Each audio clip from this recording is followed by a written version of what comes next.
But yeah, definitely the odd one out here. Definitely.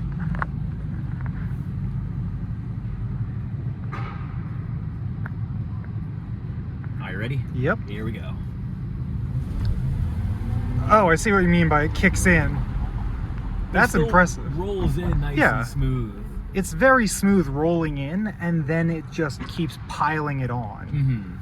Very interesting. That's a cool setup for it. It makes it actually drive like it's a gas car almost. It does.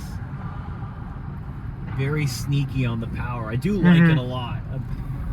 Yeah, genuinely, I think this is a very cool car. And the nice thing too is that, you know, like I said, it's still very sporty, but also very smooth. Obviously, luxury being kind of top of the line with the Cadillac brand. So, you know, driving in, you know, I've driven a lot of other, you know, Cadillac vehicles, for example, the Lyriq and the Escalade, for example. So that kind of that luxury ethos carries across the brands, and it just feels nice to drive. You feel nice being in it. And some quick features before I get too carried away.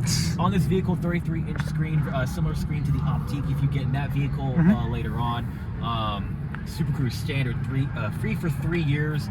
Also, we have a HUD ahead of us here. AR, augmented reality heads-up display. Oh, wow. Shows obviously your speed. If you like Super Cruise is active, for example, lane keep assist. Also, let's say you have Google Maps active at the time. It'll show directions ahead. That way you're not having to look at the screen in front of you. It keeps your eyes more on the road there. Oh, wow. Just to name a few of the features here, but I can go on all day.